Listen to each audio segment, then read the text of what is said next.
Tuhan bersamamu dan bersama rohmu. Inilah Injil suci menurut Yohanes. Dimuliakanlah Tuhan.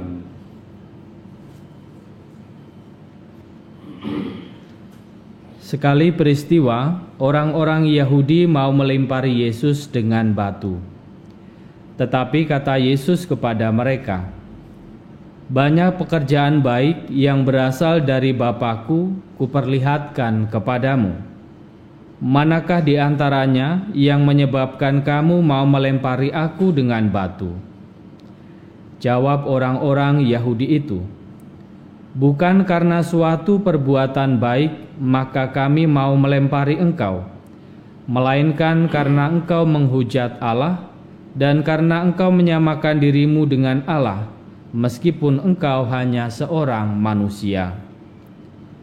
Kata Yesus kepada mereka, "Tidakkah ada tertulis dalam kitab Tauratmu, Allah telah berfirman, 'Kamu adalah Allah'? Padahal kitab suci tidak dapat dibatalkan. Maka jikalau mereka kepada siapa firman itu disampaikan disebut Allah, masihkah kamu berkata kepada Dia yang dikuduskan oleh Bapa dan yang telah diutusnya ke dalam dunia, engkau menghujat Allah? Karena Aku telah berkata, Aku anak Allah.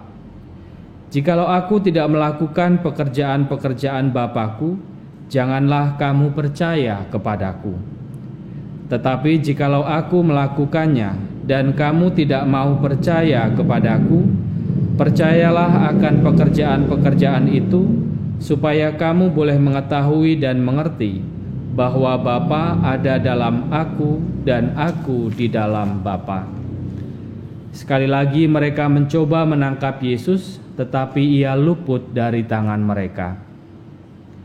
Kemudian Yesus pergi lagi ke seberang Yordan, ke tempat Yohanes dulu membaptis orang, lalu Ia tinggal di situ.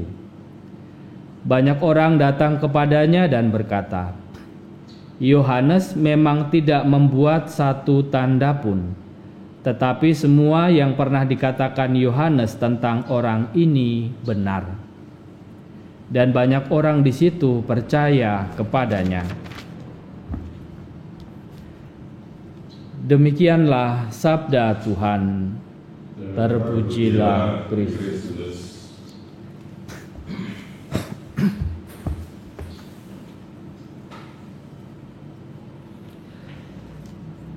Saudara dan saudari yang terkasih, perayaan Ekaristi hari ini, sabda Tuhan yang kita dengarkan. Dalam bacaan pertama kita mendengarkan nubuat dari Nabi Yeremia.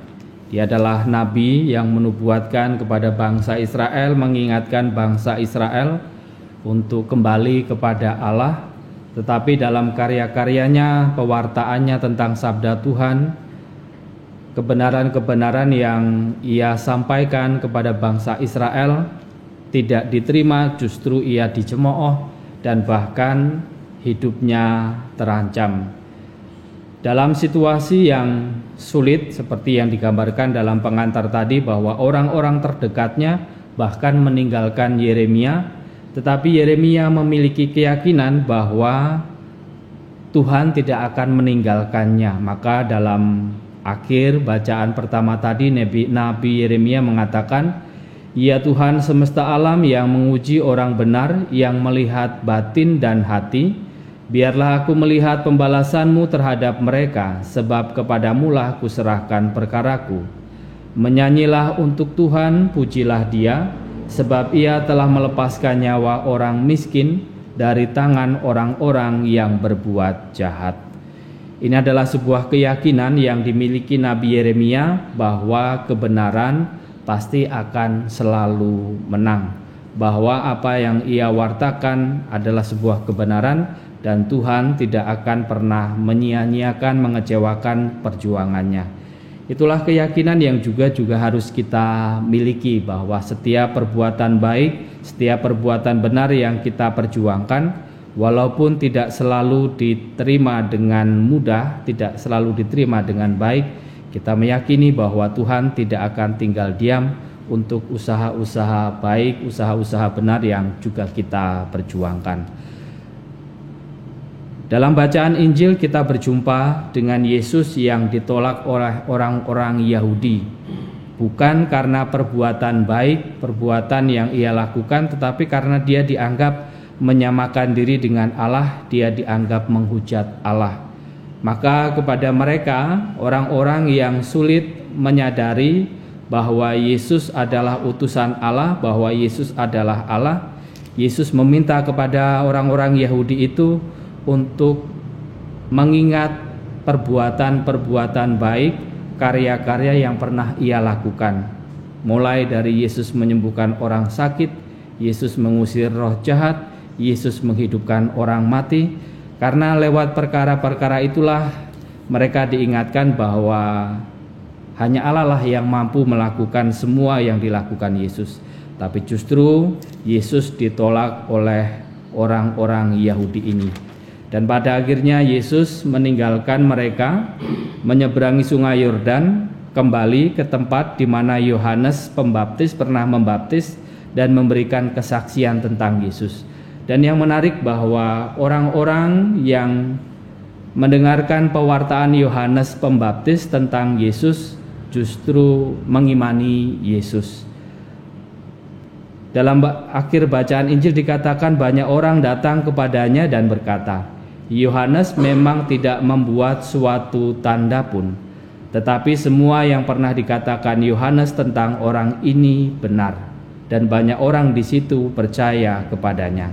Saudara dan saudariku yang terkasih, sabda Tuhan yang kita dengarkan hari ini mengajak kita memiliki keyakinan bahwa Allah tidak pernah tinggal diam dalam setiap upaya kebaikan kita, dan kita diundang untuk semakin meyakini bahwa Yesus adalah sungguh-sungguh anak Allah lewat kesaksian-kesaksian yang pernah kita dengar, kesaksian-kesaksian yang kita baca dalam kitab suci.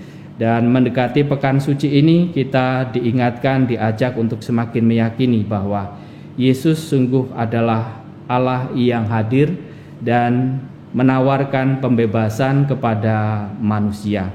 Dan kita diingatkan, diundang untuk semakin menyadari itu di akhir-akhir masa Prapaskah kita dan memasuki pekan suci ini. Semoga permenungan-permenungan kita, sabda Tuhan yang kita dengarkan selama masa Prapaskah semakin meneguhkan kita bahwa Yesus adalah sungguh Allah, dan kita diundang untuk senantiasa menyadari karya-karya Tuhan dalam setiap perjuangan kita. Kemuliaan kepada Bapa dan Putra dan Roh Kudus, seperti pada permulaan, sekarang, selalu, dan sepanjang segala abad. Amin.